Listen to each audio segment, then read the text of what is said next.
Olá, gente, tudo bem? Estamos aí em mais uma atividade em nosso espaço de discussão da língua, dos discursos. E este vídeo segue aí para a minha turma, primeiro e segundo períodos do curso de administração da FAESC, tá? E a gente vai conversar um pouquinho sobre semântica e construção do texto. Mas o vídeo vai estar aí disponível, tá? Para todos que desejarem assisti-lo, que se interessem pela temática, que queiram aí aprimorar seus conhecimentos. E a gente vai falar um pouquinho sobre os aspectos semânticos na construção do texto. Texto, contexto e sentido, tá? E que aspectos semânticos são esses que mantêm essa relação com a escrita, tá? Em que é que eu preciso me preocupar para que esse sentido do meu texto, tá? Que quando a gente fala em semântica, a gente se refere a sentido, para que esse sentido ele chegue até o receptor da maneira que eu articulei, que eu pensei em enviar. Até porque a gente discute sempre sobre isso, né? O texto ele é produzido para o outro. E nesse sentido eu tenho que me preocupar, né, na articulação das ideias, em como eu vou escrever, para que a informação chegue até o receptor da maneira que eu pensei, que eu articulei, que eu desejo, tá? E aí há alguns aspectos que a gente precisa levar em consideração que interferem nessa relação de sentido para que a gente não tenha problema, né, nesse envio de informação ao receptor, tá? Então, primeira coisa, a gente vai falar de dois aspectos, dois elementos que são bastante discutidos e a gente já conhece, né? Sempre a gente ouviu falar que é sobre denotação e conotação, tá? Quando eu falo de denotação, eu falo de sentido real. É a palavra ou expressão utilizada em seu sentido real. Quando eu falo de conotação, eu falo de sentido figurado. E o que é o sentido figurado? É o sentido que a palavra ou expressão adquire naquele determinado contexto. Tá? Então, varia de contexto de uso. E aí, quando eu vou ao dicionário, por exemplo, buscar o significado da palavra mesa, ele vai me dizer lá o sentido real, literal. Porém, eu posso empregar esta palavra mesa em diversos contextos, com diversos sentidos. Então, por exemplo, se eu digo assim, o voo do pássaro é belíssimo. Voo aí está no sentido real. Mas se eu disser assim, poxa, o tempo voa. Eu utilizei a mesma palavra, mas em contextos diferentes, e esse o tempo voa aí é o sentido figurado. O tempo não voou. Estou dizendo que passou rápido demais. E aí, a gente vai analisar o sentido que essa expressão adquire naquele contexto, tá? Então aí eu tenho dois elementos, um utilizado no seu sentido real e outro utilizado no seu sentido figurado, de acordo com o contexto de uso, tá? Mas é importante a gente abordar o seguinte: a notícia, por exemplo, é um texto que exige uma linguagem denotativa, porque é um texto que vai veicular no meio social, leva informações, logo a linguagem ela precisa estar empregada na forma, em seu sentido real. Uma música, uma poesia, são textos que podem aparecer o sentido figurado, né? As conotações, dependendo do que se queira transmitir, tá? Então aí a gente vai partir desses dois princípios, sentido real e sentido figurado. Um outro elemento importante é quando a gente fala de homônimos, tá? Homônimos são palavras iguais. Homo, igual, nimo, nomes. Então são nomes iguais. Esses nomes, eles podem ser iguais na escrita, no som ou nos dois. Porém, o significado vai ser sempre diferente, tá? Então, aí é que a gente precisa ter cuidado. Quer dizer que existem nomes que se escrevem da mesma forma ou que se pronunciam da mesma forma e o significado vai ser diferente. Então, significa dizer que na hora de escrever eu preciso estar atento. Eita, qual dos dois? Eles se escrevem iguais, mas qual é o que cabe aqui, neste sentido que eu quero transmitir? ou eles se pronunciam da mesma forma, mas que é o que cabe aqui nesse meu contexto de uso, tá? Então, os homônimos, eles podem ser homófonos, homo igual, fono, som. Então, eles vão ser homófonos quando tiverem o mesmo som. Por exemplo, acento. Se eu disser acento, a gente não sabe se é com C ou com 2 S. Eu só vou saber disso se eu escrever. Então, a escrita vai ser diferente, mas o som é o mesmo, acento. Aí pode ser acento com C, que é acento gráfico, e acento de sentar, que se escreve com 2 S. Então, nesse caso aí eu vou ter um homônimo homófono, porque eles têm o mesmo som.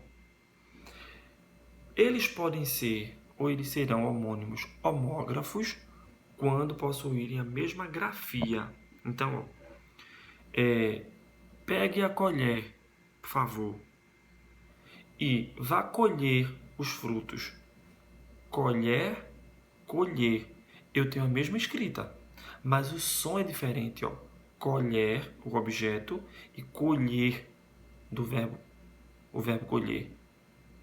Nesse caso aí, nós temos homônimos homógrafos, porque eles têm a mesma grafia. E o som diferente, e o significado, consequentemente, também diferente. Eles podem ser também homônimos perfeitos. Eles podem ter a mesma grafia e o mesmo som. O significado é que vai ser diferente.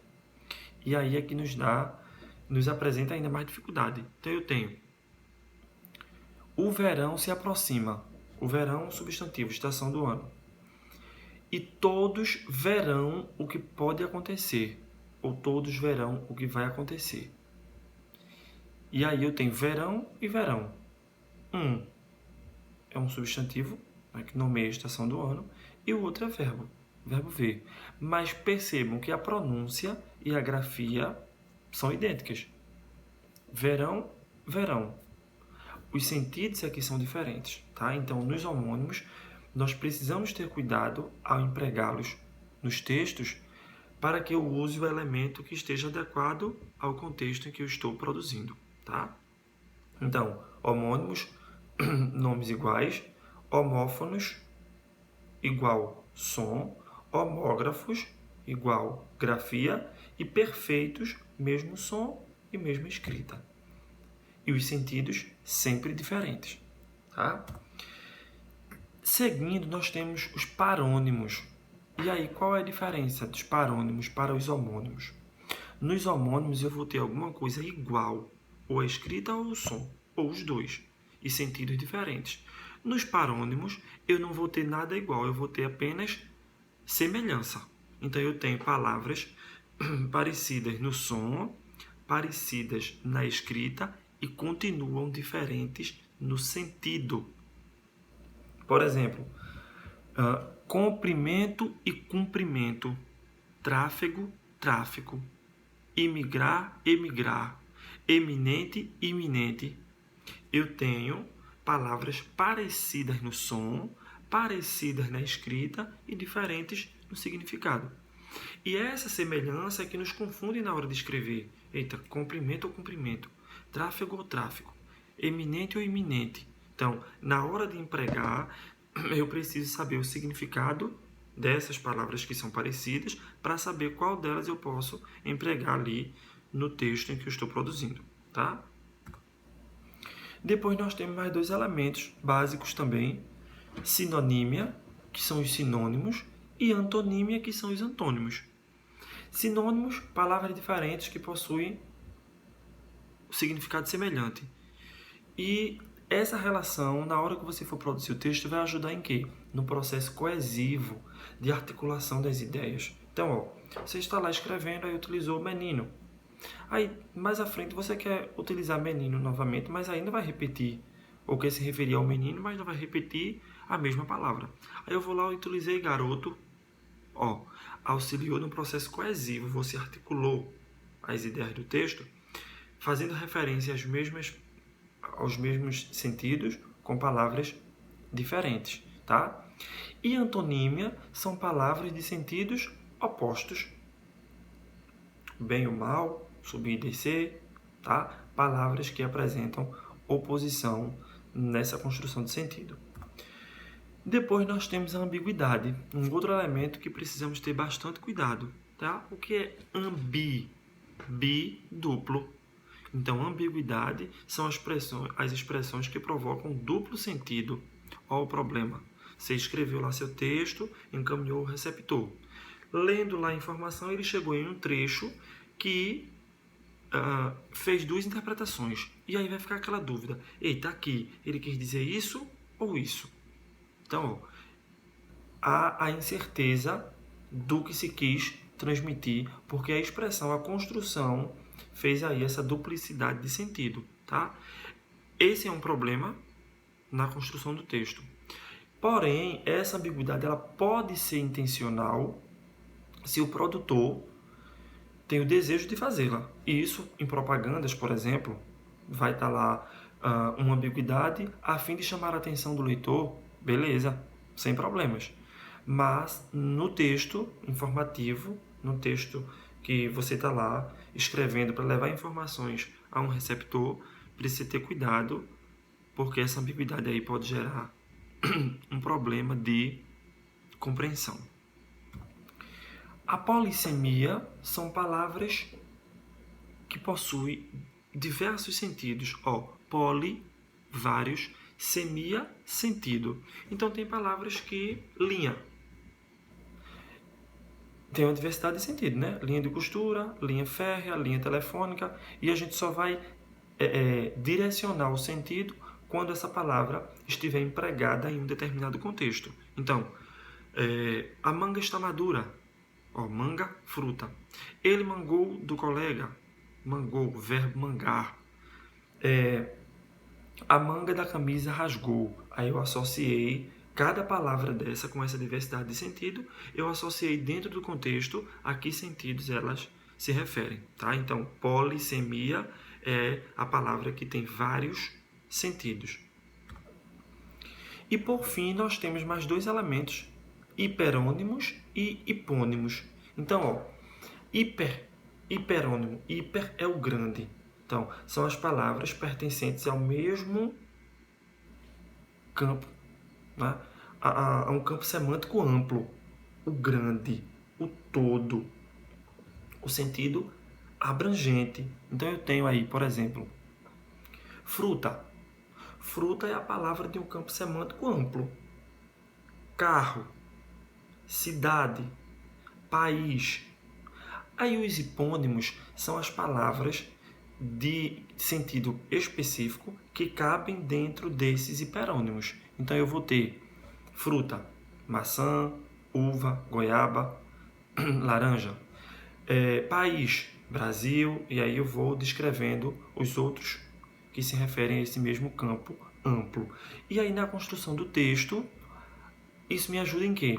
Então, estou lá escrevendo aí no Brasil, tá. Aí mais na frente você quer se referir ao Brasil, mas não vai repetir a mesma palavra. Você diz o país, então eu utilizei um elemento amplo que atende à necessidade daquela palavra que eu quis fazer referência, tá? Então, hiperônimo são os elementos de sentido amplo e hipônimo são as palavras, os elementos de sentido específico que cabem dentro desses hiperônimos, ok? Então, temos aí alguns elementos semânticos que nos auxiliam no processo de construção do texto e a gente precisa estar atento de como fazer uso para que nossa informação chegue eficaz ao nosso receptor, ok? Forte abraço e curtam, assistam, tirem suas dúvidas, estamos juntos.